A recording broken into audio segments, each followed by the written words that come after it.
السلام علیکم ورحمۃ اللہ وبرکاتہ۔ آپ تمام کا استقبال ہے، محترم خواتین و حضرات، عزیز بچوں اور پیاری بہنوں اور نئی نسل کے زندہ دل درد مند نوجوانوں، اور خصوصاً محترم المقام خواتین، کیونکہ آج کا میرا موضوع ہے نبی رحمت صلی اللہ علیہ وسلم کے گھرانے کی ایک ایسی خاتون کا۔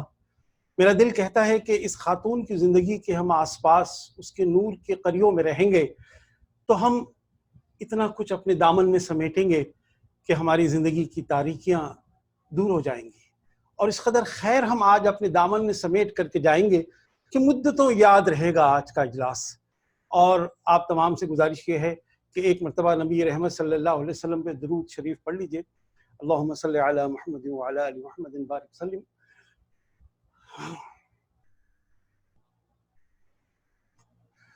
دوستو، اکبر شاہ خان صاحب نجیب آبادی نے تاریخ اسلام کی جلدوں کے سر اول پر ایک شعر لکھا ہے۔ بچپن میں جب بھی پڑھتا تھا تو وہ شعر مجھے بڑا دل کو لگتا تھا، لیکن زمانہ جیسے جیسے گزر رہا ہے وہ شعر بڑا اپنے پہلو کھول کے میرے سامنے رکھتا جا رہا ہے۔ وہ شعر سے میں اپنی بات کا آغاز کروں۔ زمانہ مانگ رہا ہے دعا ترقی کی، زمانہ مانگ رہا ہے دعا ترقی کی، میری دعا ہے تجھے عہد کہن ہی راس آئے۔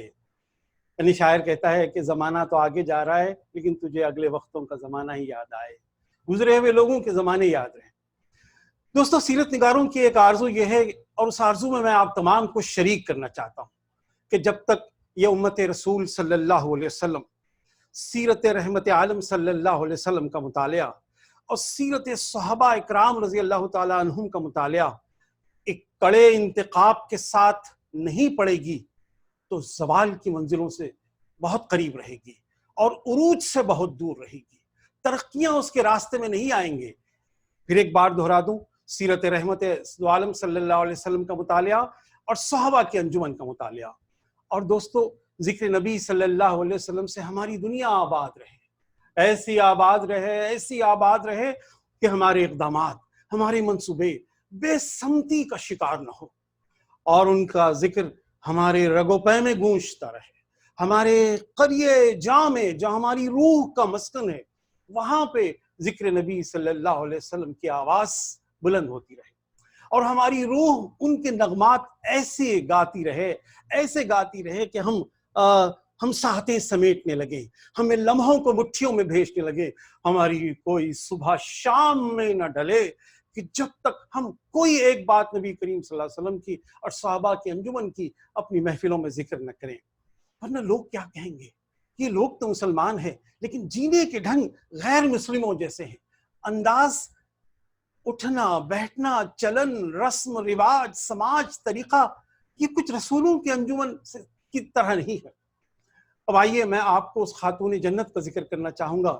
ذہنی طور پر تیار رہیے، دل کو آمادہ کریے، ہاں، کہ اس کے کردار کی خوشبو سے، جیسا کہ میں نے کہا، ہمارے گھرانے سنبھل جائیں گے، ہماری گتھیاں سنبھل جائیں گے۔ ہم اس خاتون جنت سے جب ذہنی رشتے جوڑنے لگیں گے تو جنت کی شہریت ہمیں مل جائیں گی، ان کا تعلق ہمیں جنت کی شہریت دے گی۔ اس کے لیے شرط ہوگی کہ ہمیں ہجرت کرنی ہوگی۔ شہریت کے لیے مائگریشن ضروری ہے۔ کس سے ہجرت کرنی ہوگی؟ ہمیں رسموں سے ہجرت کرنی ہوگی، ہمیں بے سودہ روایات سے ہجرت کرنی ہوگی، ہمیں اپنے رویوں سے اور جینے کے ڈھنگ سے ہجرت کرنی ہوگی۔ آج سیدہ فاطمہ بنت اسد رضی اللہ تعالیٰ عنہا، جو سیدنا علی کرم اللہ وجہ کی والدہ محترمہ ہیں، ان کے بہت سارے رشتوں کی تہیں میں آپ کے سامنے رکھوں گا۔ ان کی پرکش ذات کا ایسا ذکر ہم آج آپ کے سامنے کریں گے تو آپ دیکھیں گے کہ ان کی ایک ایسی فولادی شخصیت تھی کہ مکہ کے زلزلہ اٹھانے والے لوگ، مکہ کے سفاک لوگ انہیں ہلا نہیں سکتے اپنے ثبات قدم سے۔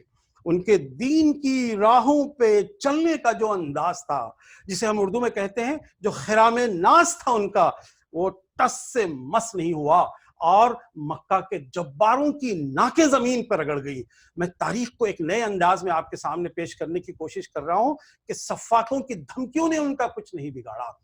اور اس کے بعد جب موقع ملا نبی رحمت صلی اللہ علیہ وسلم کو اپنی زندگی کی اشکوں سے، پیار سے، درد مندی سے ایسے سہارا دیا کہ نبی کو ڈھارس ملتی رہی. ان کی ممتا معتبر تھی، جن کی روح رحمت آشنا تھی، جن کی گفتگو ایسے روشن تھی کہ صحابیات ان کے قدموں میں بیٹھ کے علم سیکھتی تھی. نثر بھی کہتی تھی، زبان اعلیٰ بولتی تھی، شعر بھی کہتی تھی. نثر اور شعر کا ملکہ ان کے پاس تھا. لہجہ ایسا دلکش تھا، ایسے دلکش لہجے کی مالکن تھی کہ نبی رحمت صلی اللہ علیہ وسلم کی روحانی ماں تھی.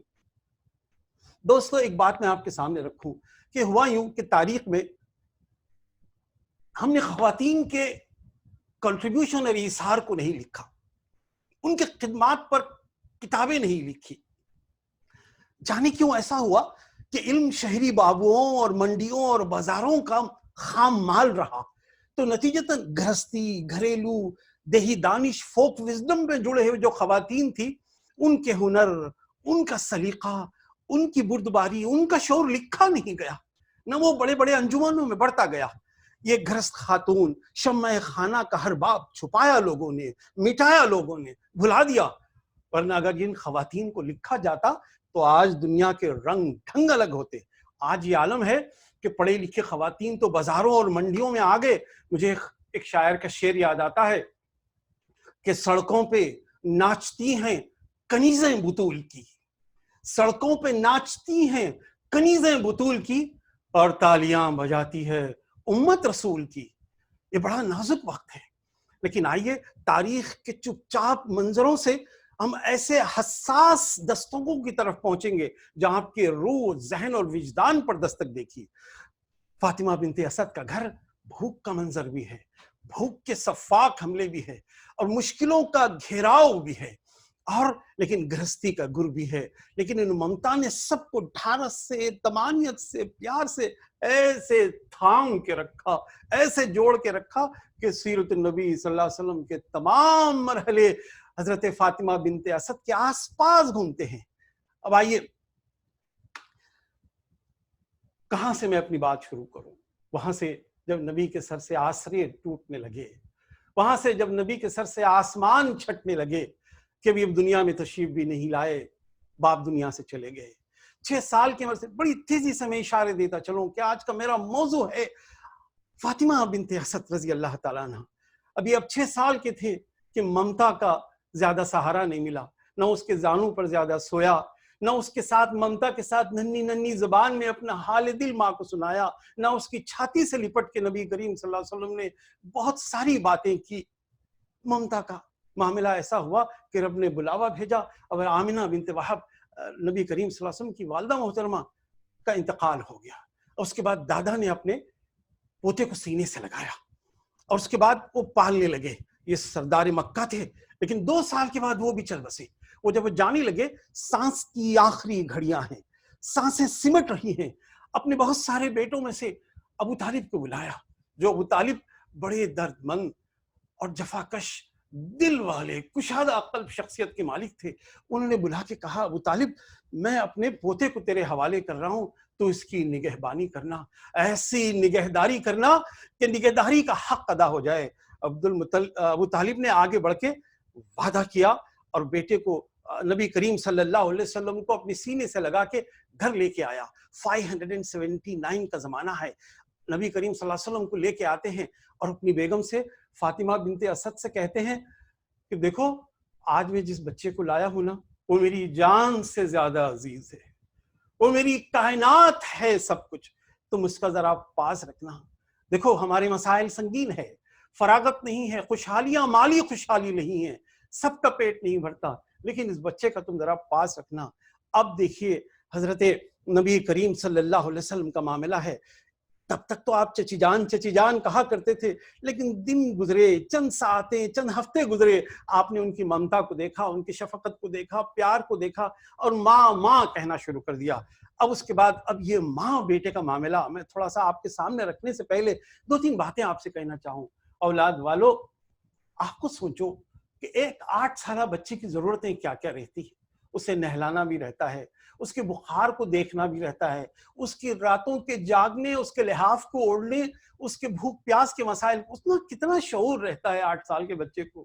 اور اس فاطمہ بنت اسد رضی اللہ تعالیٰ عنہ نے, تاریخ خاموش ہے, لیکن میں آپ سے کہنا چاہتا ہوں کہ نبی کریم صلی اللہ علیہ وسلم جب اس مقام پر تھے تو کیا کچھ نہیں ہو گیا. ہم اس بات کو سمجھنے کی کوشش کریں گے. اللہ کے رسول صلی اللہ علیہ وسلم کو کھانے کا لحاظ کرتے, پانی کا لحاظ کرتے, بلکہ اگر آپ کہیں باہر جاتے تو روایتیں ملتی ہیں کہ نبی کریم صلی اللہ علیہ وسلم کو توشہ باندھ کر دیتے اور مختلف موسموں میں جو ضرورتیں تھیں اس کا خیال کرتے. اللہ کے رسول صلی اللہ علیہ وسلم کے چچا ابو طالب نے دیکھا, جناب ابو طالب نے, کہ ایک مرتبہ گھر تشریف لائے. عربوں میں ایک تھال میں, ایک تشت میں مل جل کر کھانے کا رواج ہے, آج بھی وہ رواج ہے. آپ تشت میں لائے اور دیکھا کہ سارے بچے کھیل رہے ہیں, محبت سے, پیار سے ٹوٹ کے وہ کھانے کو ٹوٹ کے کھا رہے ہیں. اور نبی کریم صلی اللہ علیہ وسلم بڑے وقار اور تمکنت سے ایک کونے میں بیٹھے ہوئے ہیں کہ سب کے فارغ ہونے اور بچے رہنے کے بعد ایک وقار سے کھانے کا. حضرت فاطمہ بنت اسد نے دیکھا, ابو طالب نے دیکھا. اس کے بعد ابو طالب نے کہا کہ نہیں, محمد کہیں ایسا نہ ہو کہ بھوکے رہ جائیں ورنہ ان سے برکتیں اڑ جائیں گی. برکتوں کے حوالے سے تو بڑی بات ملتی ہے. حضرت ابو طالب اکثر کہا کرتے تھے کہ جب سے محمد میرے گھر آئے ہیں میرے گھروں میں برکتوں کا نزول ہے. بچے کھاتے ہیں تو برکت, چیزوں میں برکت, زندگی میں برکت. لیکن اللہ کے رسول صلی اللہ علیہ وسلم کے لیے الگ سے اہتمام کیا گیا. اس کی وجہ یہ ہے کہ حضرت فاطمہ بنت اسد کہتی تھی کہ میرے بچے تو بہت ہیں لیکن محمد کا معاملہ بڑا عجیب ہے. ایسا لگتا ہے کہ یہ بچہ خوشبوؤں سے بھرا ہوا ہے, نہ اس کے بدن پراگندہ ہوتا ہے, نہ اس کے کپڑے اس قدر میلے ہوتے ہیں جس طرح سے اور دور سے بچوں کے اپنی عمر کے تقاضوں سے ہوتے ہیں. پتہ یہ چلا کہ نبی کریم صلی اللہ علیہ وسلم کے بچپن کو جس وقار اور جس اہتمام کی ضرورت تھی, فاطمہ بنت اسد کی خاموش خدمت رہی. آئیے اس خاتون کو سمجھے, اس خاتون کی درد مندی کو سمجھے. تاریخ کے صفحات چپ ہیں لیکن تاریخ کے صفحات یہ تو کہتے ہیں نا کہ نبی رحمت 8 سال میں چلے, نبی السلام کو انہوں نے دلار دیا, پیار دیا, ممتا نچھاور کی اور بار بار کہتے تھے کہ میرا بیٹا خوشبوؤں سے بھرا ہے. اب آئیے اس کے بعد نبی کریم صلی اللہ علیہ وسلم 12 سال کے, یہی فاطمہ بنت اسد رضی اللہ تعالیٰ عنہ کا گھر ہے. نبی کریم صلی اللہ علیہ وسلم نے عزم کیا اپنے چچا کے ساتھ انٹرنیشنل سفر, شام کا سفر. اس زمانے میں عالمی جو شاہراہ تھی تجارت کی, اس میں شام کا سفر کیا جاتا تھا. اللہ کے رسول صلی اللہ علیہ وسلم نے شام کے سفر کے لیے اصرار کیا. بلکہ ایک روایت یہ بھی ہے کہ چچا جان نے سفر کی صعوبتیں, مشکلوں کو سامنے رکھ کے کہا بھتیجے تم تاب نہیں لا سکو گے موسموں کا. تو کہا نہیں چچا جان مجھے جانا ہے, بلکہ رونے لگے اور قافلے کے پیچھے بھی چلنے لگے. حضرت فاطمہ بنت اسد نے روتے ہوئے اپنے بھتیجے کو اور جو ہے ودا کیا. میں یہاں پہ حیدرآباد دکن کے ماضی میں ایک بہت بڑے اسکالر گزرے ہیں, میں ان کا ذکر کرتا ہوں تو دل سے دعائیں نکلتی ہیں. انہوں نے ایک زمانے میں حیدرآباد کو نور سے بھر دیا تھا, سیرت النبی, سیرت صحابہ میں. ان کا نام تھا مرحوم نظام الدین مغربی, اللہ ان کی قبر کو نور سے بھر دے. میں ان کو ہر بار یاد کرتا ہوں. انہوں نے کہا لوگوں, جب کبھی ہمارا بچہ عالمی سفر پہ جاتا ہے نا 12 سال کی عمر میں, اب جب عالمی سفر میں انٹرنیشنل ٹرانزیکشن دیکھتا ہے, انٹرنیشنل لوگوں کو دیکھتا ہے, شہروں کی ترقی اور مختلف سڑکوں کو, انتظامات کو دیکھتا ہے, اور جب واپس اپنے گاؤں قریے میں آتا ہے تو اپنے بستی کے 18, 19, 20 سال سے بڑکوں سے اس کا شعور بلند ہوتا ہے. یہی ہوا کہ نبی کریم صلی اللہ علیہ وسلم جب واپس آئے تو اپنی ماں نے حیرت سے دیکھا. حضرت ابو طالب بار بار کہتے تھے کہ اس سفر میں محمد نے یہ کیا, محمد نے یہ لوگوں کو متاثر کیا. تو حضرت فاطمہ بنت اسد آگے بڑھتی تھی اور دعائیں لیتی, دعائیں دیتی تھی, چومتے جاتی تھی. اس کے بعد تاریخ کا ایک دور آگے بڑھتا ہے. مکہ میں خونی لڑائی ہو رہی ہے جس کو حرب الفجار کہتے ہیں, فاجروں کی جمع. حج کے ایام دنوں میں جہاں پہ لڑنا منع تھا وہاں پہ کچھ قبائل کی آپس میں لڑائی ہوئی تھی. میں اس کی لڑائی میں نہیں جا رہا ہوں, لیکن فاطمہ بنت اسد کے گھر سے تلواریں چلی, تیر چلے, مختلف ان کے سسرال کے لوگ وہاں سے تیار ہو کے جاتے تھے کیونکہ یہ سردار کا گھر تھا. اور اس کے بعد اللہ کے رسول صلی اللہ علیہ وسلم بھی اس جنگ میں جاتے تھے, اور جنگ کے پیچھے ساقہ جو حصہ ہوتا ہے اس کے پیچھے سے جو تیر ضائع ہوتے ہیں, دشمن کے بچتے ہیں, لا کے اپنے چچاؤں کو دیتے تھے. یہ بڑا اہم نقطہ ہے. کیوں اہم نقطہ ہے؟ کہ اس جنگ نے نبی کریم صلی اللہ علیہ وسلم کو جنگ کا تجربہ دیا. ایک ایسا تجربہ جس میں آپ کے ہاتھ سے خون تو نہیں بہا، لیکن جب دنیا کو امن دینے کی بات آئی تو آپ نے اس تجربے سے بڑا فائدہ اٹھایا۔ اس کے بعد حلف الفجار کا مسئلہ طے ہوتا ہے۔ اس کے بعد حلف الفضول، اور اردو کا فضول نہیں ہے، فضل کی جمع ہے یہ، کہ 5-6 فضل نام کے لوگ تھے، انہوں نے کہا کہ ایک معاہدہ کرتے ہیں، ایک پیس پیکٹ کرتے ہیں، اور ایسا مقدس معاہدہ ہے۔ ابھی نبی بننے میں بہت زمانہ ہے، لیکن اللہ کے رسول صلی اللہ علیہ وسلم نے اس معاہدے میں ایز اے پیس پروسیسر کے طور پر معاہدہ کیا۔ یہ سب فاطمہ بنت اسد کے گھر سے ہو رہا ہے، نبی کا مسکن وہی ہے، نبی کا گھر وہی ہے، حلف الفضول کا معاہدہ ہوا۔ میں آگے جانے سے پہلے ایک اشارہ دینا چاہوں گا۔ حلف الفضول کا معاہدہ نبی کریم صلی اللہ علیہ وسلم نے کتنی اہمیت دی ہے دوستو۔ اس میں نہ توحید ہے، اس میں نہ رسالت ہے، نہ شریعت ہے، نہ قرآن ہے، بلکہ موٹا موٹا معاہدہ یہ ہے کہ جیو اور جینے دو، مظلوموں کی دستگیری کرو، مظلوموں کا تحفظ فراہم کرو۔ تو اللہ کے رسول نے مدینے کی زندگی میں اپنی آخری سانسیں جانے سے پہلے کہا کہ آج بھی اگر کوئی مجھے حلف الفضول کے معاہدے سے آواز امن دے گا تو میں جاؤں گا اس کے امن کے لیے۔ ہمیں پتہ ہے چلا کہ غیر مسلموں کے معاشرے میں کام کرنے کے لیے اپنے ٹرمز کے علاوہ عالمی محبت کی تمنا، عالمی امن کی تمنا سے جائیں گے تو آپ سرداری آپ کا انتظار کرتے رہے گی۔ حلف الفضول کا معاہدہ ہوتا ہے۔ اب آئیے، وہ خوشگوار گھڑیاں بھی آتی ہیں جہاں پہ اللہ کے رسول صلی اللہ علیہ وسلم کا گھر آباد ہونے جا رہا ہے، شادی کا گھر ہے۔ حضرت فاطمہ بنت اسد کی خوشی کا انتہا نہیں ہے، میرا بیٹا دلہا بننے جا رہا ہے۔ حضرت کونین کے دلہے سیدنا محمد صلی اللہ علیہ وسلم دلہا بننے جا رہے ہیں، اور ملک تجار کی بیٹی حضرت خدیجہ بنت خولید گھر میں آ رہی ہے۔ تھوڑی ساری تیاریاں ہو رہی ہیں۔ آپ کے کفیل جو چچا، انہوں نے اپنی جمع پونجی لگا کے اللہ کے رسول صلی اللہ علیہ وسلم کے مہر کا حصہ دیا تھا، اور اللہ کے حضرت فاطمہ بنت اسد جو ہے، یہ ان کی خوشیوں کا ٹھکانہ نہیں ہے کہ گھر میں پوری تیاریاں ہو رہی ہیں۔ میں اس خوشیوں میں زیادہ آپ کو تفصیل میں نہیں جاؤں گا، لیکن میں بتانا چاہوں گا کہ اللہ کے رسول کی خوشیوں میں جو سب سے زیادہ خوش ہونے والی یہ خاتون ہے۔ جب ہماری بات پوری ختم ہو جائے گی تو تب اللہ کے رسول کے آخری جملوں میں آپ کو محسوس ہوگا کہ کیسے نبی رحمت صلی اللہ علیہ وسلم کو اس خاتون نے سہارا دیا تھا۔ اب اس کے بعد نبوت کا اعلان ہوتا ہے، غار حرا کی خلوتیں شروع ہوتی ہیں، پھر اس کے بعد نبوت کے اعلان کے بعد خاموش تبلیغ شروع ہوتی ہے، مکہ میں ایک عجیب و غریب ماحول ہے۔ پھر اس کے بعد وانذر عشیرتک الاقربین کی آیت نازل ہوتی ہے۔ وانذر عشیرتک الاقربین کیا ہے؟ کہ نبی کریم صلی اللہ علیہ وسلم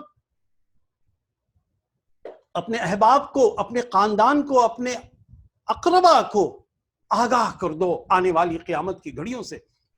اب اللہ کے رسول صلی اللہ علیہ وسلم اسی فاطمہ بنت اسد رضی اللہ تعالیٰ عنہ کے گھر میں ایک بڑی دعوت منتخب کرتے ہیں، بنو ہاشم کو بلاتے ہیں۔ کئی لوگ اس میں سے اسلام قبول کرتے ہیں، اس میں سے حضرت فاطمہ بنت اسد کے بارے میں بھی روایت ہے، سیدنا علی کرم اللہ وجہہ کے بارے میں بھی روایت ہے، اور بہت سارے لوگوں کے بارے میں روایت ہے۔ اب اس کے بعد عزیزان گرامی قدر، اب اسلام کو قبول کرنا ایسا تھا جیسے آروں کو چلتے ہوئے روکنا، یعنی ربنا اللہ کہنا، احد احد کہنا، ایسے جیسے کہ انگاروں پہ لوٹ جانا تھا۔ اب ایسے موقع پہ اس خاتون جنت کا معاملہ دیکھیے۔ میں ایک بات آپ کے دل سے کہوں عزیزان گرامی قدر، بڑے احتیاط سے اور ڈرتے ہوئے کہتا ہوں، فاطمہ بنت اسد رضی اللہ تعالیٰ عنہ کے واقعات میں ہم نے معجزات سے بھر دیا، کتابوں میں کرامات سے بھر دیا، اور بہت ساری سپر نیچرل چیزوں سے بھر دیا۔ میں کہتا ہوں کہ یہ معجزہ کیا کم ہے کہ اپنے جوان بیٹوں کو سجا کے اللہ کے رسول پہ قربان کرنے کے لیے بھیجنے۔ یہ معجزہ کم ہے کہ نبی کریم صلی اللہ علیہ وسلم کے گھرانے میں اپنے میاں کے بارے میں بھی اختلاف کیا۔ جناب ابو طالب کے بارے میں بھی ایک روایت ملتی ہے کہ روایت کیا کہ اس کے بارے میں ایک مکتب فکر کا یہ ہے کہ آپ نے دین کو اس معنی میں قبول نہیں کیا، جان دی، قربانیاں دی، ہر چیز پیش کیا، لیکن حضرت فاطمہ بنت اسد نے ساتھ تو دیا، ہر لمحہ اپنا ساتھ دیا۔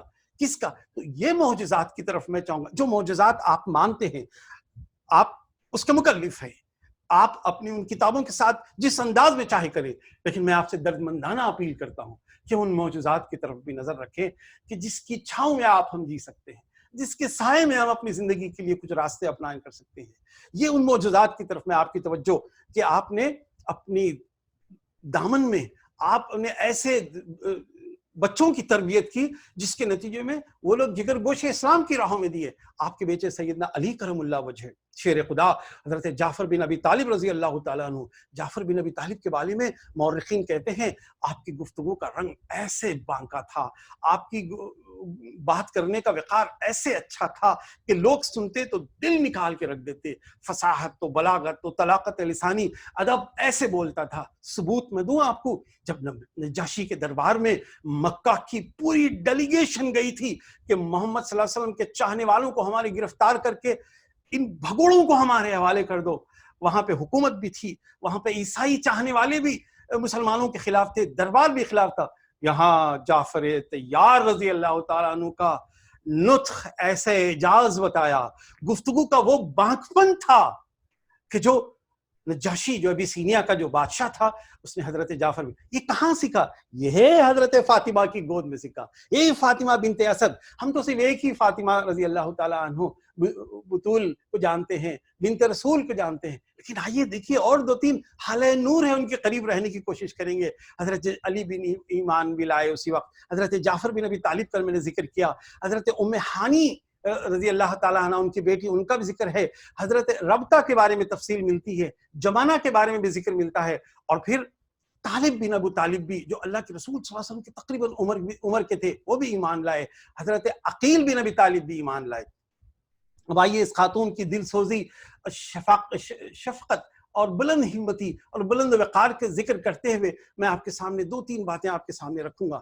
اب دیکھیے ہم راست چلتے ہیں نبوت کے ملنے کے بعد چوتھا زمانہ جس کا میں نے اشارہ دیا تھا، چوتھی نبوت کے 13 سال ہیں، مدینے کے 10 سال ہیں. نبوت کے چوتھے سال میں اب وہ واقعات ہوئے نا جہاں پہ مسلمانوں کو ستایا گیا، حضرت بلال کو، عمار کو، آل یاسر کو، ام نہدیہ، ام عبیس کو. اسی زمانے میں مسلمانوں کے پاس جو مٹھی میں تھوڑے سے پیسے ہوتے تھے، جدہ کے شعیبہ کے ساحل سے سوار ہو کر کشتیوں میں لوگ جاتے تھے ابیسینا کی طرف. یہیں پہ حضرت جعفر بن ابی طالب گئے، یہیں پہ حضرت اسماء بنت امیس گئے. میں یہاں پہ اسماء بنت حضرت فاطمہ بنت اسد کے دل سے آپ کو جوڑنا چاہوں گا. اولاد والو سوچو، گھر سے آپ کا بیٹا جا رہا ہے اور بہو جا رہی ہے، اور کتنے دنوں کے لیے جا رہی ہے؟ 18 سال تک. 18 سال تک فاطمہ بنت اسد نے نہ اپنے بیٹے کی آواز سنی، نہ پوتوں کی آواز سنی، نہ اپنی بہو کو دیکھا. اور یہ کہاں گئے؟ بے خان ماں نے، بالکل پتہ نہیں کہاں گئے، ان کے لیے رہنے کا کیا مسئلہ ہے. یہ سردار ہیں، یہ سردار گھرانی کی ہے، لیکن بیٹوں کو چھپتے چھپاتے جان بچاتے ہوئے حضرت جعفر چلے. آپ کو پتا ہے، میں کہنا چاہوں گا، ماں جن کے نصیب میں ماں ہے اور جنہوں نے اپنی ماں کو کھویا ہے وہ تمام تصور کریں. جعفر بن ابی طالب کا ایک غم میں آپ کے سامنے رکھوں کہ حضرت جعفر بن ابی طالب رضی اللہ تعالیٰ عنہ ابیسینیا میں ہی تھے، یہ حضرت فاطمہ بنت اسد دنیا سے چلی گئی. یعنی کتنی قربانیوں کو ہم شمار کریں گے، اور تاریخ میں ہم کس طرح سے جزیات، چھوٹی چھوٹی مائکرو ڈیٹیلز کی بنیاد پر تاریخ کی کتابیں لکھیں گے. یہ غم دیکھیں نا، 18 سال. لوگوں اس کو دہرانا، اپنے آپ سے کہنا کہ اولاد کو بھیجتے ہوئے دیکھو ہمیں ایک سہولت ملتی ہے، ہمیں ایک فاطمہ بنت اسد کی کہانی ملتی ہے. اولاد دور ہے تو کوئی مقصد سے دور ہے، اولاد خیر کی تلاش میں ہے. رزق کی تلاش ایک بڑا مشن ہے، حلال رزق کی تلاش. جب زمینیں کھنچ جاتی ہیں، جب ملکوں کے مسائل ہوتے ہیں، لیکن یہ تو رزق کی تلاش تو ایک حاشیہ تھا. گئے تو تھے اللہ کی دین کی سربلندی کے لیے، یہ گئے تھے نبی کریم صلی اللہ علیہ وسلم کی دعوت کے پیغام کو پہنچانے کے لیے. میں اشارہ دیتا چلوں کہ 18 سال کے بعد حضرت جعفر بن ابی طالب جب 7 ہجری کے بعد فتح خیبر کے بعد، جب مدینے کی طرف سے فتح خیبر سے اللہ کے رسول صلی اللہ علیہ وسلم آ رہے ہیں، حضرت جعفر بن ابی طالب آ رہے ہیں، تو اللہ کے رسول صلی اللہ علیہ وسلم کی زبان سے ایک عجیب جملہ نکلتا ہے. مورخین اس کو بڑے اہتمام سے ریکارڈ کرتے ہیں، کہتے ہیں کہ آج میں فتح خیبر کی مسرت کو اہم سمجھوں یا جعفر بن ابی طالب کی. یہ ہے گھرانوں کی محبت. لیکن یہ بھی تھا کہ فاطمہ بنت اسد نے اپنے کلیجے پر پتھر رکھا، پہاڑ سا غم سہا، لیکن اپنے بیٹے کو نبی کریم صلی اللہ علیہ وسلم کے بتائے ہوئے راستے پر قربان کرتے رہا. عزیزان گرامی، کتنی مہمات ہیں، تاریخ خاموش ہے. لیکن اہم ترین واقعات کی طرف میں آپ کا اشارہ کروں. ایک مرتبہ حضرت ابو طالب کہتے ہیں اپنی بیگم سے کہ اندر سے جتنی تلواریں ہیں نکال لاؤ. کیوں کہ مجھے پتا چلا کہ صبح سے محمد صلی اللہ علیہ وسلم، یہ مکہ ہی زمانہ ہے، یہ 4-5 نبوی کا زمانہ ہے، مکہ پتا چلا کہ صبح سے 4-5 نبوی کے زمانے میں صبح سے محمد میرا بھتیجا چلا گیا ہے صلی اللہ علیہ وسلم، نہ جانے کہاں گیا ہے۔ مجھے کسی نے کہا ہے کہ ممکن ہو اس مقام پر دشمن پیچھے جا رہے ہو، اس کو قتل کر دیا گیا ہے، اور میرا دل کہتا ہے کہ شاید وہ قتل ہو جائے۔ اگر قتل ہو جائے تو آج ابو طالب کا گھرانہ دشمنوں سے لڑتے ہوئے پورا قربان ہو گیا۔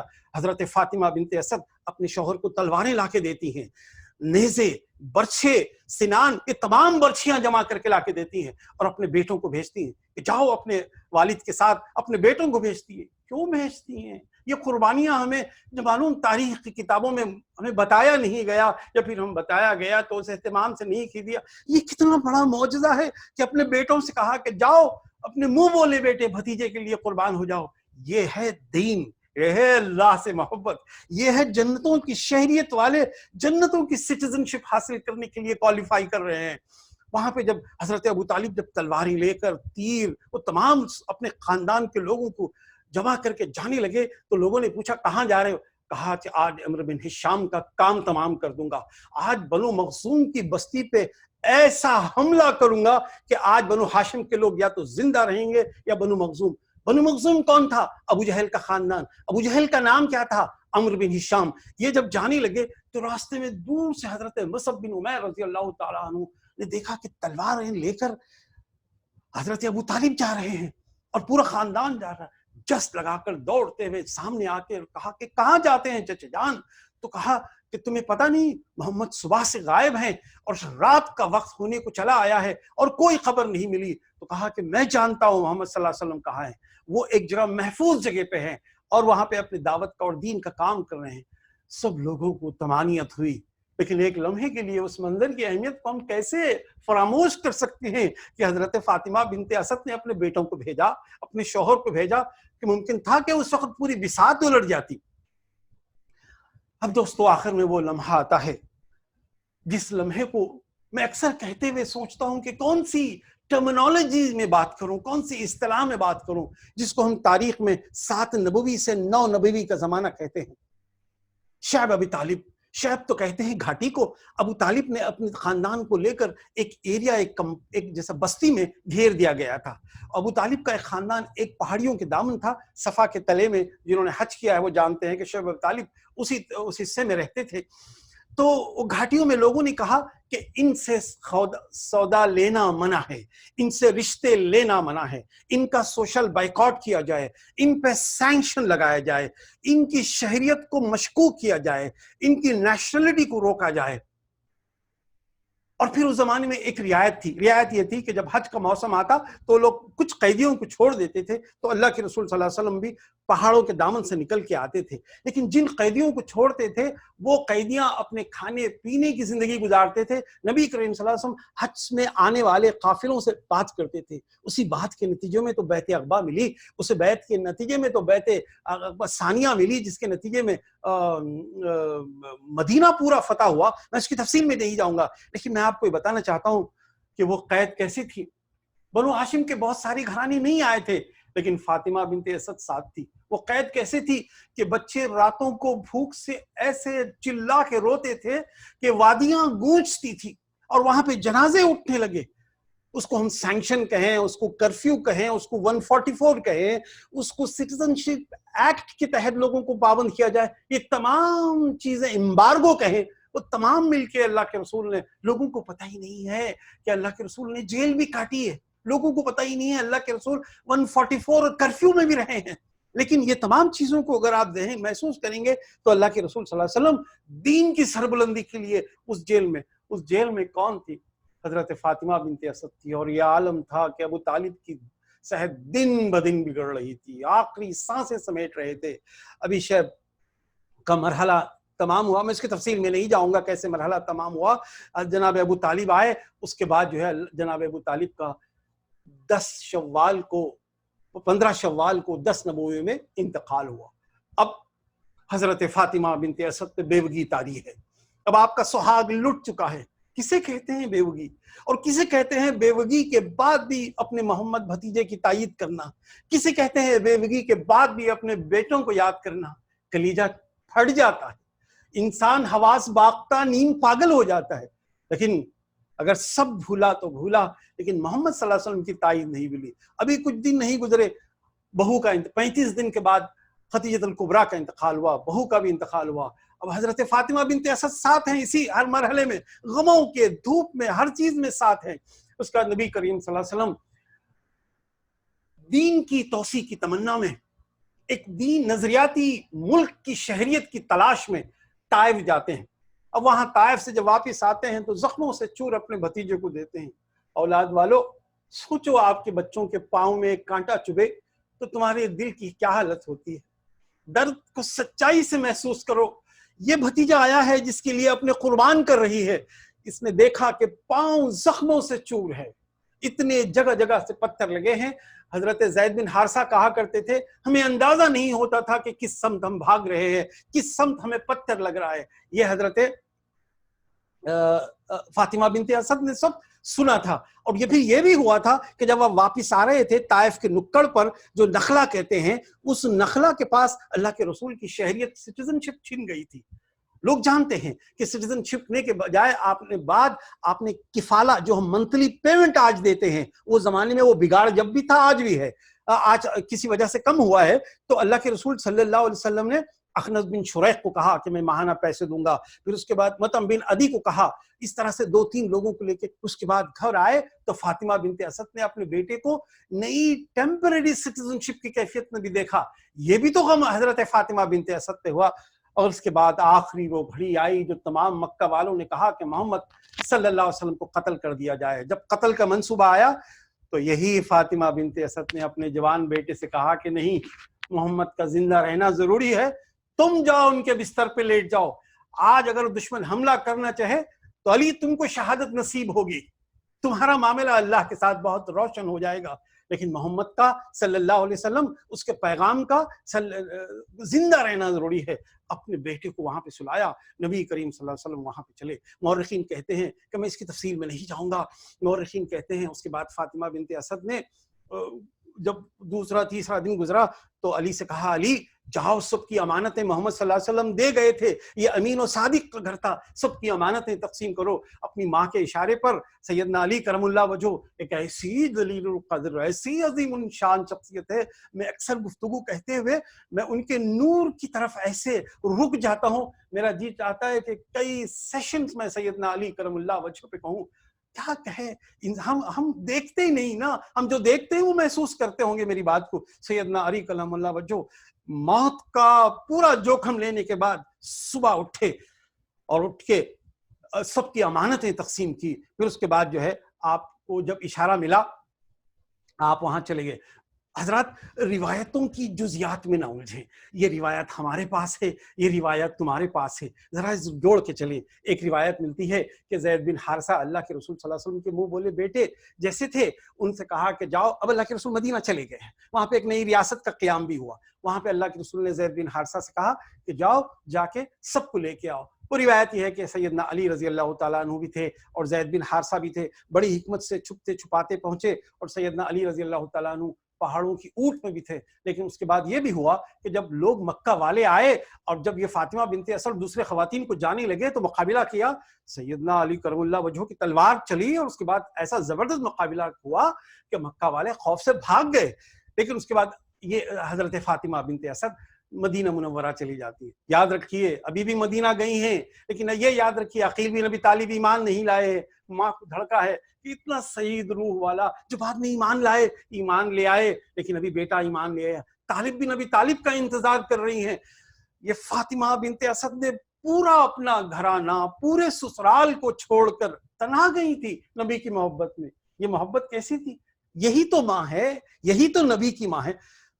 سیدنا حضرت محمد مصطفیٰ صلی اللہ علیہ وسلم سرور کائنات کی روحانی ماں کیا مقام رکھتی ہے، یہ ان جزیات پہ، ان چھوٹے چھوٹے نکات کو جب آپ سوچیں گے تو ان کا مرتبہ سمجھ میں آئے گا۔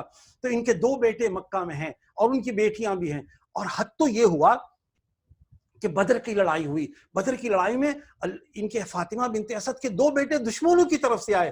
دباؤ تو تھا, دشمن نے پھنسایا تو تھا کہ تم کو آنا ہوگا, اگر مکہ میں رہتے ہو تو آنا ہوگا. عقیل بن طالب بھی آئے.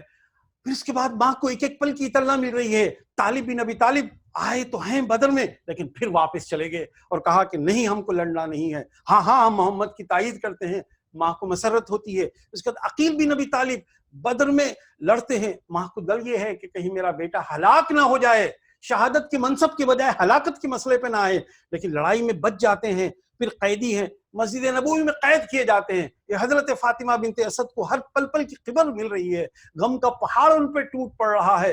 پھر اس کے بعد یہ بھی چھوڑ دیے جاتے ہیں. اللہ کے رسول, میں عزیز دوستو ایک بات آپ سے کہنا چاہوں گا, تاریخ اگر جزیات نگاری نہ کرے, تاریخ کتابوں میں جو ساری چیزیں نہ کرے, لیکن اگر اس گھر میں اگر آپ رکیں گے تو بہت ساری باتیں ہمیں سمجھ میں آئیں گی. مثال کے طور پہ میں پھر ایک بار مرحوم نظام الدین مغربی کا ایک حوالہ دینا چاہوں گا. انہوں نے کہا کہ نبی کریم صلی اللہ علیہ وسلم کی زندگی کو سمجھنا ہے تو نبوت کے زمانے میں ایک مرتبہ آپ سوچیں حیدرآباد دکن کیسے تھا. وہ حیدرآباد دکن کے تھے, تو اس لیے میں انہی کی مثال. تو چچلم کا نام اور تاڑ کے جھاڑوں کا ایک جھنڈ, ابھی تہذیب اور تمدن کی نشانیاں بہت دور. یعنی پتہ یہ چلا کہ ایک علاقے کی تہذیب کو لے کر جب دوسرے علاقے کی تہذیب کا موازنہ کرتے ہیں تو تب سمجھ میں آتا ہے کہ اسلام کا بانگ پن کیا ہے. اسی طرح سے میں یہ مثال اس لیے دے رہا تھا مرحوم نظام الدین مغربی رحمۃ اللہ علیہ کی, کہ اسی تناظر میں ہم دیکھیں کہ یہ جو واقعات ہو رہے ہیں اس تناظر میں حضرت فاطمہ بنت اسد کن کن مرحلوں سے گزر رہی ہے, کیونکہ گھر تو ان کا ایک ہی ہے. آخر میں حاضرین محفل مختلف مہمات کے بعد 4 ہجری کے بعد آخر میں نبی کریم صلی اللہ علیہ وسلم نبوت کی مختلف مہمات سے گزر رہے ہیں. وہاں پہ میں 4 نبوی سے پہلے بدر کے بعد سیدنا علی کریم اللہ وجہ کی زندگی کا ایک اہم واقعہ آپ کے سامنے شامل رکھوں گا. ہو سکتا ہے کہ آپ نے بارہا سنا ہوگا. وہ واقعہ ہے خوشی کا واقعہ, وہ ہے مسرتوں کی گھڑیاں. وہ واقعہ یہ ہے خاتون جنت فاطمہ الزہرا رضی اللہ تعالی عنہا کی شادی کا واقعہ. مختلف روایتیں ہیں کہ کبھی کسی نے کہا کہ علی تم آگے پیشکش کرو, کبھی کسی نے کہا, کچھ لوگوں نے بتایا, اور پھر اس کے بعد اللہ کے رسول صلی اللہ علیہ وسلم نے خود مختلف آنے والے رشتوں کو رد کیا. آخر کار یہ جا کے حضرت فاطمہ بنت اسد سے بات کرتے ہیں اللہ کے رسول صلی اللہ علیہ وسلم سے. اب دیکھیے ایک ماں جو تھی اب چچی بھی تھی, اب جو ہے کیا کہتے ہیں سمدن بننے جا رہی ہے. اب آپ محسوس کریے کہ شادی کے ایک ایسے فیصلے جہاں پہ اپنے بھی پرائے ہو جاتے ہیں, جہاں پہ پرائے اپنے ہو جاتے ہیں, جہاں پہ توقعات بڑھ جاتی ہیں, جہاں پہ لین دین کے مسائل الجھ جاتے ہیں, جہاں پہ عجیب و غریب ہوتے ہیں. یہاں فاطمہ بنت اسد کی جو شخصیت مجھے نظر آئی, میری طبیعت باغ باغ ہو گئی. حضرت اللہ کے رسول صلی اللہ علیہ وسلم نے فاطمہ بنت اسد سے سیدنا علی کریم اللہ وجہ کے بارے میں ذکر کیا. پھر اس کے بعد یہ بات آگے بڑھنے لگی. اس کے بعد جا کے اپنے گھر میں آ کے چہرہ ایک طرف کر کے نبی کریم صلی اللہ علیہ وسلم نے فاطمہ الزہرا سے کہا کہ شہزادی میں نے تمہارے لیے علی کا رشتہ طے کیا ہے. مختلف روایتیں, جیسا کہ میں نے کہا کہ روایتیں مختلف ہیں اور بڑے ڈھنگ سے بڑے بانگپن سے آئی ہے. میں نے اپنے وقت کو بچانے کے لیے ایک روایت آپ کے سامنے رکھا ہوں. کہا کہ شہزادی میں نے تمہارے لیے علی کا رشتہ طے کیا ہے, اور یقین رکھو کہ یہ اس وقت کا سب سے بہترین نوجوان ہے, ایک بہت بلند شخصیت کا مالک ہے. سیدہ فاطمہ الزہرا چپ رہی, بلکہ ایک روایت یہ کہ آپ اندر کے حصے میں چلی گئی. تبھی سے اسلامی تہذیب اور ثقافت کا ایک رشتہ, ایک انداز بن گیا. یہ گھرانہ وہ ہے نبی کا گھرانہ کہ ان کے انداز کے ایک ایک انداز سے اسلامی تہذیب کی بنیاد پڑ رہی ہے. کہا کہ ایک باحیا با کردار ایک شریف لڑکی کا باپ کے اشارے پہ سر جھکا کے اندر چلے جانا بہت کافی ہے اپنی رضامندی کے لیے, کیونکہ آج کے زمانے کے جیسا منہ پھٹ زمانہ تو نہیں تھا نا. جب تو نبی کا گھرانہ, ان کا معاملہ ہی الگ تھا. اللہ کے رسول صلی اللہ علیہ وسلم نے جب وہ رشتے کو آخر میں طے کیا, اس کی بڑی تفصیل ہے. میں اس کی تفصیل میں آپ کے سامنے یہی رکھوں گا. اللہ کے رسول صلی اللہ علیہ وسلم نے 400 مسقال, اس زمانے کا جو پیمانہ تھا, چاندی میں جو ہے آپ نے رشتے کا طے کیا. اب بہو کی آمد کے سلسلے میں کوئی جہیز کے مسائل نہیں ہوئے. میں جانتا ہوں کہ جہیز کے مسائل میں ہم اتنے بڑے مجرم نہیں ہیں جتنا زمانہ مجرم ہے، کیونکہ کلچرلی ہم آہستہ آہستہ بدل گئے ہیں. میں آپ کو بہت زیادہ الزامات، اتہامات اور الزام لگا کے بات نہیں کر رہا ہوں، لیکن میں چاہتا ہوں کہ یہ ایک طرح یہ منظر تھوڑا آپ کے سامنے رہے تو تھوڑا بہت ہم اکوموڈیٹ کرنے لگیں. اللہ کے رسول صلی اللہ علیہ وسلم نے جو دیا تھا، اولاد والوں ذرا دیکھو تو صحیح وہ کیا دیا تھا.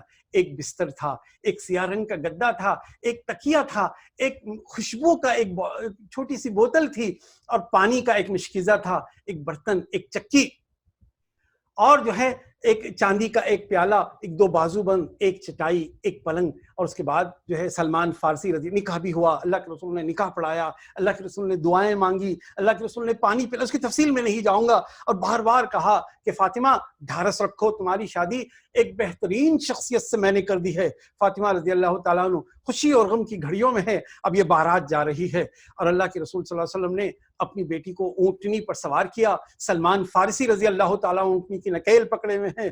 اللہ کے رسول صلی اللہ علیہ وسلم کی منہ بولی ماں ام ایمن جو حبشہ کی خاتون تھی، اللہ کے رسول کی ان کی عمر میں زیادہ فرق نہیں تھا، 12-13 سال کا فرق تھا، لیکن ماں کہا کرتے تھے کیونکہ اللہ کے رسول کی پرورش کرنے والی ان کے والد کی کنیزوں میں تھی. وہ ام ایمن ساتھ گئیں اور ام سلمہ بھی ساتھ گئیں.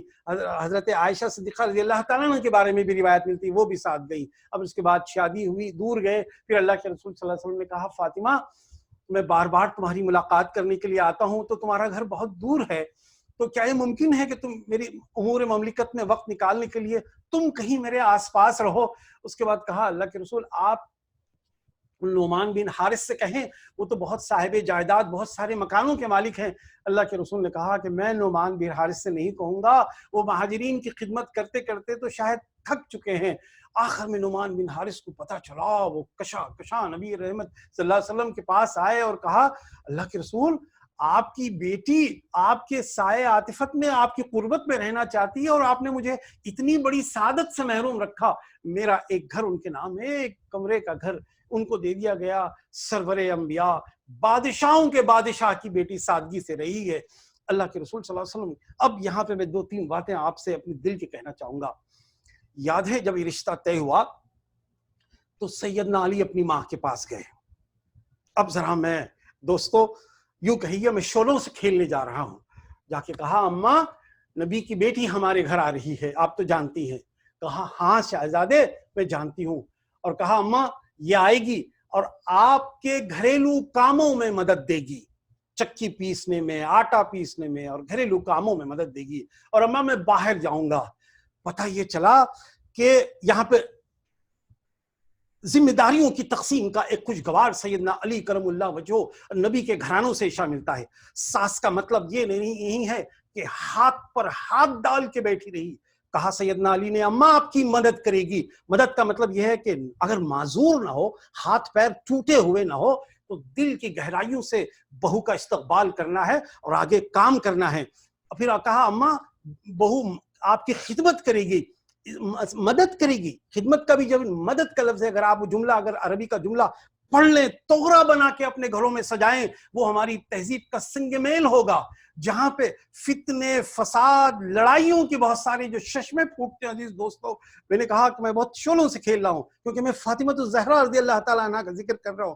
کہا اماں یہ آپ کی مدد کرے گی. مدد کا مطلب ساس کا کام یہ ہے کہ اپنی مہمات میں آگے رہے، ساس کا کام ہے کہ اپنی زندگی، بہو کا کام یہ ہے کہ اپنی جان و دل قربان کر کے اپنی سچائیوں کے ساتھ ساس کے گھر میں خدمت کرے. پتہ چلا کہ ڈسٹریبیوشن آف ریسپانسبلٹی کہ یہ دونوں برابر کے ساتھ تقسیم ہوتی ہے. نہ معلوم ہم نے کب تہذیب میں بہت سارے بگاڑ میں یہ بھی بگاڑ کر لیا کہ بہویں آتی ہیں اور کہتی ہیں کہ I am not supposed to serve you, I am not your servant. جناب محترم عزیز گرامی قدر، مسائل ہیں میں جانتا ہوں، کمائی کے مسائل ہیں، مختلف مسائل ہیں، لیکن جرم کی سنگینی اور ایثار و خدمت کی سرحدیں بلر ہوتی ہیں. یہ لائن آف ڈیمارکیشن بلر ہو رہی ہے. تو اس کا مطلب ذرا احتیاط سے محبتیں بانٹنے اور قریب کرنے کی ضرورت ہے. تو پتہ چلا کہ گھرستی کے بعد کو اگر سمجھنا ہے، فاطمہ بنت اسد کو سمجھنا ہے. اب آپ دیکھیے پوری کتاب سیرت کی میں نے دیکھی ہے تقریباً جتنا ممکن ہے، ہزاروں صفحات کے انسائکلوپیڈیا دیکھا ہے. ایک چکی کا پاٹ لانے اور ایک کٹورا پیالی لانے پہ حضرت فاطمہ بنت اسد نے شکوہ نہیں کیا. آخر یہ بنو ہاشم کی بہو تھی، یہ سرداروں کی بیٹی تھی، یہ بڑے اعلیٰ خاندان کی تھی، لیکن ہجرت نبوی کے بعد اگر کچھ تھا تو یہ سلسلہ چل پڑے. جو کچھ ہے اللہ کی رضا اور وسائل کے ساتھ، ہرس، ہوس، تمنا، لالچ، دکھاوا، اس قسم کی کوئی بات نہ نبی پر. نبی کی روح چھلنی ہو جاتی اگر یہ ساس بن جاتی اور فرمائش اور بہانوں سے یاد کر کر کے تانے دیتی. یہ ہے فاطمہ بنت اسد کا کردار. آپ فاطمہ بنت اسد کی پوری بھی احاطہ زندگی کو آپ دیکھیں کہ کیسے انہوں نے حسن حسین کی پرورش میں حصہ لیا، کیسے پالا، الگ رہ کے بھی، مدینے میں بھی ان کو الگ رہنے کا موقع ملا تب بھی، لیکن اس کو مطلب یہ ہے کہ الگ رہنے کی بھی انہوں نے رعایت دی. یہ ہے حضرت فاطمہ بنت اسد کی زندگی. آخر میں عزیز دوستو، وقت گزرنے لگا. 4-5 نبی صلی اللہ علیہ وسلم کے زمانے میں حضرت انس رضی اللہ تعالیٰ عنہ کی روایت یہ ہے کہ نبی کریم صلی اللہ علیہ وسلم تشریف فرما ہیں اور حضرت انس بن رضی اللہ تعالیٰ عنہ دوڑ کے آتے ہیں کہ فاطمہ بنت اسد دنیا میں نہیں رہی. نبی کریم صلی اللہ علیہ وسلم پوری محفل میں ہیں، سرور دو جہاں صلی اللہ علیہ وسلم رضی اللہ تعالیٰ عنہ کی جماعت میں بیٹھے ہیں، لیکن آپ اٹھ کے پریشان ہو جاتے ہیں، چہرہ آپ کا اس قدر پریشان ہو جاتا ہے، تما ہو جاتا ہے، اور کہتے ہیں کہ چلو چلو لوگو، میری ماں دنیا سے چلی گئی. نئے لوگ پریشان ہیں، اللہ کے رسول کی ماں کون تھی؟ پھر اس کے بعد جو ہے آپ جانے لگتے ہیں اور آپ کی عجیب و غریب بے چینی کا یہ عالم ہے کہ آپ پہ جھرجھر آنسوؤں کا دریا طاری ہے. صحابہ اکرام نے کہا اللہ کے رسول صلی اللہ علیہ وسلم کے چہرے سے آنسوؤں کی جھڑی لگ گئی، داڑھی سے بھیگ کے تر تر آنسو گرنے لگے. حضرت انس بن مالک اس کی روایت کرتے ہیں. اس کے بعد حضرت عباس رضی اللہ تعالیٰ عنہ بھی اس کی روایت کرتے ہیں، اور اس کے صدیق اکبر رضی اللہ تعالیٰ عنہ بھی اس کی روایت کرتے ہیں. سلمان فارسی بھی ہیں، اور اس کے بعد ابو ایوب انصاری جو میزبان رسول صلی اللہ علیہ وسلم ہیں، مدینے میں اللہ کے رسول صلی اللہ علیہ وسلم کی جنہوں نے میزبانی کی تھی، وہ اللہ کے رسول صلی اللہ علیہ وسلم کے ساتھ ہیں. پھر اللہ کے رسول صلی اللہ علیہ وسلم نے کہا کہ جاؤ جنت البقیع میں میری ماں کے لیے ایک محفوظ گوشہ تیار کرو. زید بن حارثہ وہاں جاتے ہیں قبر کی کھدائی کے لیے. پھر اس کے بعد عمر کے بڑے ہونے کے باوجود ابو ایوب رضی اللہ تعالیٰ عنہ انصاری رضی اللہ تعالیٰ عنہ وہاں جاتے ہیں، وہاں قبر کھودتے ہیں. پھر اس کے بعد اللہ کے رسول صلی اللہ علیہ وسلم کی بے چینی اور اضطراب و غم کا یہ عالم ہے. آپ گھر کو جا کے دیکھتے ہیں کہ ان کی غسل کون دیا جا رہا ہے. اپنی بیٹی سے کہتے ہیں کہ بیٹی یہ غم کو اوڑھ کے بیٹھنے کا وقت نہیں ہے، بڑھو اپنی ماں کو غسل دو. مختلف خواتین کے ساتھ فاطمہ کے غم کا یہ عالم ہے کہ اس خاتون نے کبھی اف نہیں کیا. ماں کو دیکھا تو ماں کی ممتا کو دیکھا تھا تو اس پیار جو ملا تھا سسرال میں آنے کے بعد حضرت فاطمہ غسل دیتی ہیں. ایک عجیب و غریب غم و گریا کے درمیان ایسا معاملہ ہے کہ اللہ کے رسول صلی اللہ علیہ وسلم کبھی کاندھے کو جنازہ دیتے ہیں. پھر اس کے بعد قبر جب کھودی جاتی ہے، عزیز دوستو یہ عجیب و غریب نبی کے آپ انداز کو دیکھیں کہ جب قبر کھودی جاتی ہے تو صحابہ کرام کو اشارے دیتے ہیں، کہتے ہیں کہ ذرا ہٹو، میں ذرا قبر کے قریب جانا چاہتا ہوں. اللہ کے رسول صلی اللہ علیہ وسلم جب قبر کے قریب جاتے ہیں، اس کے بعد صحابہ کرام نے دیکھا کہ اللہ کے رسول صلی اللہ علیہ وسلم قبر میں لیٹ جاتے ہیں.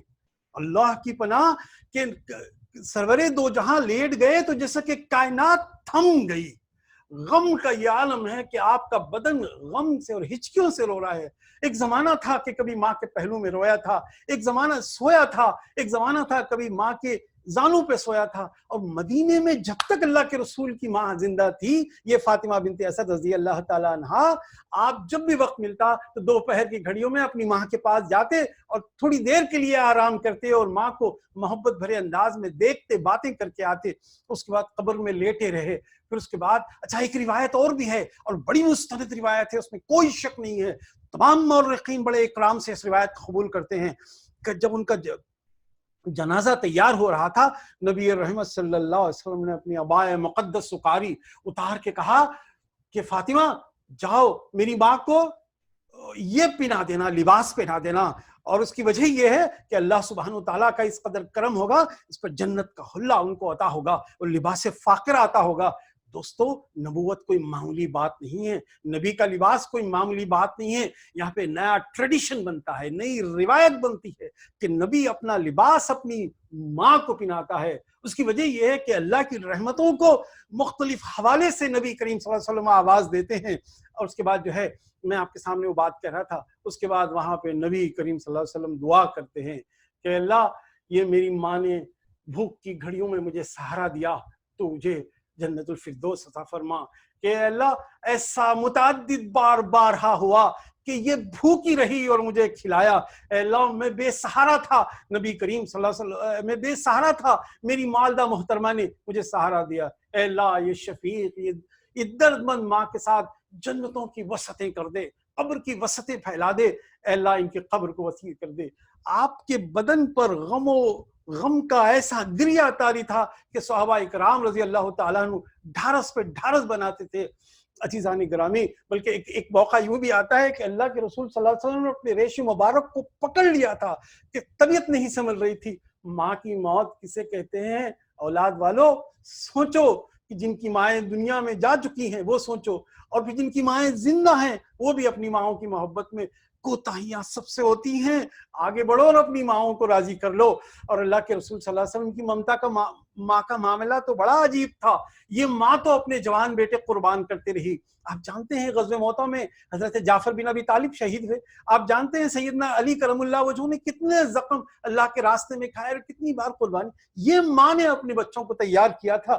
اللہ کے محترم عزیز دوستو, اب ذرا ہم رشتوں کو جوڑتے ہیں تاکہ دیکھتے ہیں کہ یہ خاتون کون ہے. میں نے ایک تسلسل سے آپ کے سامنے بات رکھی ہے. اکثر لوگ کہتے ہیں کہ خاندان, قبائل و رشتوں کو یاد رکھنا کیا ضروری ہے. ارے یہ خاندان کو ہم یاد نہیں رکھیں تو کس کو یاد رکھیں گے؟ عزیزان گرامی قدر, ذرا دل میں رشتوں کو جگا دیجئے. یہ سرداران قریش ہاشم بن عبد مناف کی پوتی ہے, عبد المطلب کے بھائی اسد کی بیٹی ہے. کس کی؟ عبد المطلب کون؟ اللہ کے رسول صلی اللہ علیہ وسلم کے دادا. پھر ابو طالب کی زوجہ محترمہ ہیں, نبی کریم صلی اللہ علیہ وسلم کے والد محترم جناب عبداللہ کے بھائی کی بیوی یعنی چچی ہوئی. اور پھر اللہ کے رسول صلی اللہ علیہ وسلم نے اس ماں کو ایک رشتہ ازدواج میں, ایک رشتے اپنی بیٹی کا نکاح ان کے بیٹے سے کیا, سمدھن بنایا. یہ رشتہ عجیب و غریب ہو گیا اپنے معاشرے میں. کہیں مذاق کا رشتہ, کہیں لطیفوں کا رشتہ, کہیں کچھ اور رشتہ. لیکن اللہ کے رسول نے سمدھن کو ماں کی جگہ ہی رکھا, کیونکہ کبھی یہ ماں تھی, ابھی ماں تھی. مقدس رشتے ہیں. ہم نے ہندو دیو مالائی کہانیوں میں اس رشتوں کا تقدس مٹا دیا. اللہ کا عرش ہل جاتا ہوگا جب ہم رشتوں کا مذاق اڑاتے ہیں. پتہ ہے چلا پھر یہ حضرت جعفر بن ابی طالب کی والدہ محترمہ ہیں, علی کی والدہ ہیں, خاتون جنت کی ساس خوش دامن ہیں. عزیز دوستو حسن حسین کی دادی ہیں. دوستو یہ گھرانہ اگر تربیت نہیں کرتا تو حسن حسین رضی اللہ تعالیٰ عنہ کی قربانیاں نہیں ملتی. یہ گھرانہ اگر اتنی تربیت نہیں کرتا تو سیدنا علی کرم اللہ وجہہ کے ایثار کی واقعات نہیں ملتے. یہ گھرانے کو آپ بار بار پڑھیے. اس لیے نہیں کہ کوئی لوگ سید ہیں تو وہ پڑھتے ہیں, اس لیے تو اللہ کے رسول نے کہا کہ سیدو آؤ بدر کے موقع پہ شہادت دو, سیدو آؤ اپنے بیٹوں کو سنوارو, اللہ کے راستے میں پیش کرو. یہ گھرانہ اس لیے پڑھتے ہیں کہ ان گھرانوں نے خدمات دی ہے. اللہ سبحانہ تعالیٰ سے میری دعا یہ ہے کہ اللہ سبحانہ تعالیٰ اس خاتون کے حوالے سے, اس خاتون جنت کے حوالے سے ہمیں گرہستی کے وہ گر سمجھائے جو اس نے بہو کے ساتھ کیے. اس خاتون کے حوالے سے وہ ماں کا روپ بٹائے جو اس خاتون کی عمر 70 سال ہوتی ہے, اللہ کے رسول کے ساتھ ممتا نچھاور کرتی ہے. اور اللہ کے رسول کو بچپن سے ہی کہا کہ میرا بیٹا خوشبوؤں بھرا بیٹا ہے. اور اللہ کے رسول صلی اللہ علیہ وسلم نے صرف ایک دو واقعات ملتے ہیں کہ اللہ کے رسول نے قبر میں اپنے آپ کو جیسے کہ لیٹ کے دعا مانگی اللہ سے. آپ سوچئے کہ نبی جب اپنی ماں کی قبر میں لیٹ کے دعا مانگ رہا ہے تو موت کی کیفیت کو کس قدر قریب انداز سے, وہ درد کو, دکھ کو, اس کراہ کو محسوس کیا ہوگا. یہ تمام محبتوں کے واقعات ہمیں بتاتے ہیں کہ فاطمہ بنت اسد رضی اللہ تعالیٰ عنہا کی زندگی کو سمجھا جائے اور بتایا جائے. ہاں ہم فاطمہ بنت اسد کو جانتے ہیں, یہ علی کی ماں ہیں, حسنین کی دادی ہے, فاطمہ رضی اللہ تعالیٰ عنہا کی ساس ہیں, کچھ دامن ہیں. یہ تمام رشتوں کو اگر آپ سمجھیں گے تو ہماری زندگی میں ایک متبرک کردار سمجھ میں آئے گا. ہم اس تو اکثر فاطمہ بنت رسول رضی اللہ تعالیٰ عنہ کے علاوہ اور کسی کو نہیں جانتے. میری تمنا ہے کہ سلسلہ وار مختلف صحابیات اور صحابات کا ذکر آپ کے سامنے رکھوں. اللہ سبحانہ تعالیٰ سے دعا ہے کہ اللہ اس گھرانے کے نور کی وجہ سے ہماری زندگیوں میں نور اتار دے. اے اللہ ہماری گرہستی کی جو مشکلیں ہیں آسان فرما. اے اللہ ہمیں حوصلہ دے کہ ہم اپنی آناہ کا سر کچل سکیں. اے اللہ مشکل ہے, زمانے نے ہمیں بدل دیا ہے, ہمیں تہذیب و تمدن کی جھڑبیریوں نے الجھا دیا ہے، کہیں ہندو تہذیب نے، کہیں عیسائی تہذیب نے ہمیں بدل دیا ہے. ہمارا نفس بھی بہت موٹا ہو گیا ہے، ہمارے گھرانے کی بہویں بھی سرکش ہو گئی ہے، ہمارے گھر کے بزرگوں کو بھی وہ صحابیات کا انداز نہیں آتا. لیکن یہ بین بین کو ایک راہ نکلے، ادھر سے 2 قدم آگے، ادھر سے 2 قدم آگے، اس لیے آگے کہ ہم تیرے چاہنے والے ہیں. اے اللہ اس لیے ہم آگے آنا چاہتے ہیں کہ ہم یہ فاطمہ بنت اسد کو چاہنے والے ہیں، اس گھرانے کو چاہنے والے ہیں، اس قرآن کو ماننے والے ہیں. اس دعا کے ساتھ عزیز دوستوں میں آپ تمام سے گزارش کرتا ہوں کہ ذہن و دل میں جگہ دینا کہ صحابہ اور صحابیات کی زندگی کو بڑے پیار سے سمجھنا اور اس پہ عمل کرنے کا عزم کرنا. وآخر الدعوانا ان الحمد للہ رب العالمین.